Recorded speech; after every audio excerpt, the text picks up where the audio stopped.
Yo guys, welcome to HITC Football. As you can see, new lighting, new microphone. I did not do a very good job hiding this, but I don't care. Today, I'm going to predict my Premier League team of the season. Let's get right into it, let's go. Starting off in goal, and we're immediately starting with a little bit of a controversy here. Before you guys come at me, my pick is Aaron Ramsdale, but give me a second to explain, okay? Obviously, Alisson from Liverpool and Ederson from Manchester City are both absolutely amazing goalkeepers, but my pick of the bunch is Arsenal's goalkeeper Aaron Ramsdale. He came in the team and it is no surprise that Arsenal are performing really well at this point because obviously a goalkeeper is super important and Aaron Ramsdale literally has that confidence that gives his backline also a lot of confidence, I guess.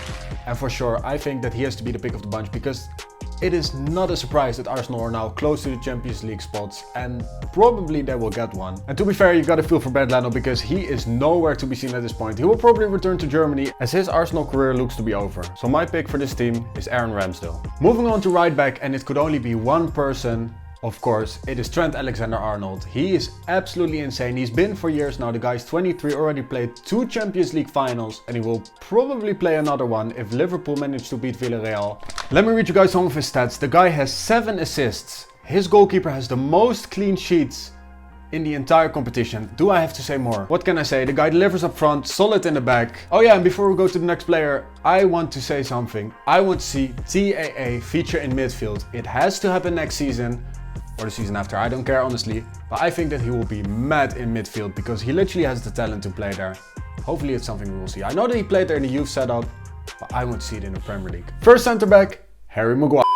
Next up, it's our first Manchester City player. It's going to be Ruben Dias. This guy played 28 times, won 22 times, lost 3 times.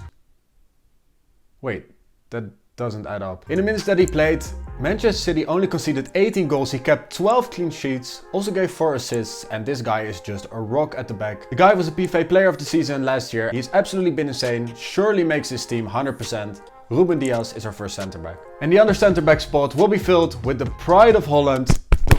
I should not have done that. Obviously, it's going to be Virgil van Dijk. This guy has been absolutely insane. He's been for years. Last season, the defender was injured for such a long time and it clearly showed as Liverpool ended way behind Manchester City. But this season, he's back. And Liverpool and Manchester City, again, are in that title race where it's only 1 point separating them. And Van Dijk is one of the main reasons for that. He's been so solid at the back, together with Matip or with Konate. He's just the main defender. He's the one. And also I have to say props for Joel Matip. He has been struggling with injuries for some years now, but this year was so consistent and he's been absolutely insane. Moving over to left back, and just like with Trent Alexander-Arnold, there could be only one player here. And obviously it's João Cancelo. João Cancelo. And just to make this clear, what the f happened to Cancelo this season? In 2019, João Cancelo came to Manchester City after a deal saw Danilo go the other way. And to be fair, I don't think that Juventus is laughing because they're stuck with a defender that can't defend to save his life. And yes, of course, Cancelo last season wasn't that great, but this season, the guy has been absolutely insane. You can't call this guy left back because at times this guy was just a midfielder. I have to say, great tactics from Pep, but you also have to do it, and this guy absolutely showed this season that he's mad and he's made for this. Like I said before, 6 assists, 1 more goal in 32 games, and I immediately think of that assist against Everton, which basically summed up his season. Left back, João Cancelo, get into the team. And we're back again with probably another controversial one. My pick right here is going to be Declan Rice. His team West Ham were in the top position for such a long time. They dropped off a little bit, but they're still close to it. They could actually make the European competitions this season. And they're still in the Europa League as they're playing the semi-finals this week, and we will know if they will actually be in the finals. West Ham in a European final. That feels a little bit strange to say. But you can't argue with me that Declan Rice has been absolutely insane. The England international has been so vital for his team, and this year he actually showed that his price tag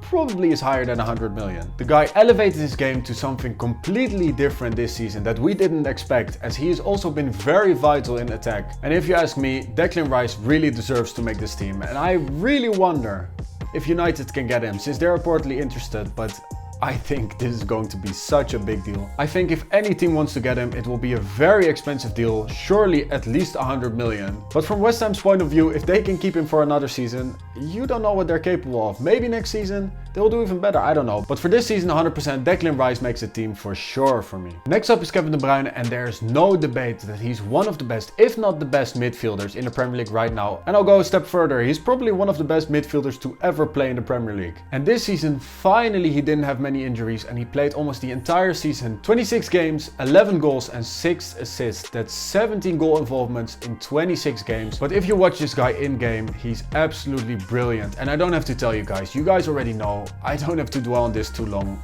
De Bruyne definitely makes the team. Next up, another Manchester City player and also another Portuguese. After last season, he had a little bit of a down season, didn't play that much, wasn't that consistent. But this season, he's back again. He scored 8 times, gave 3 assists, and together with De Bruyne, this is a perfect example that the midfield covers for Manchester City, not having an out-and-out striker. This season, Bernardo has been consistent and he has literally been the motor of the Manchester City team. And if they end up winning the Premier League and maybe even the Champions League, I mean, this guy is surely one of the best in the team. He makes it into my midfield. Get into the team, Bernardo. Next up, right wing is going to be Mohamed Salah, of course. And let me just quickly read his stats. Don't bash me for not memorizing the stats. It's just a lot of numbers, okay? Top scorer of the Premier League, Mohamed Salah, 22 goals. Who's the top assister of the Premier League?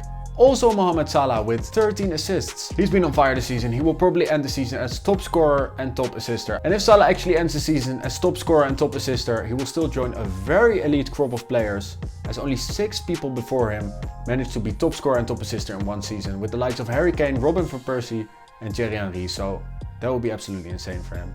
Mohamed Salah, of course, makes the team. Next up, we're going to look at the striker, and I might get absolutely slated for this. I have to say, Harry Kane has been insane this season, didn't score that many goals, but still gave a lot of assists, was very important for Spurs. Obviously, Diogo Jota has been insane for Liverpool. He's probably going to be their main striker going into next season. Hell, even Ivan Toney has been very well.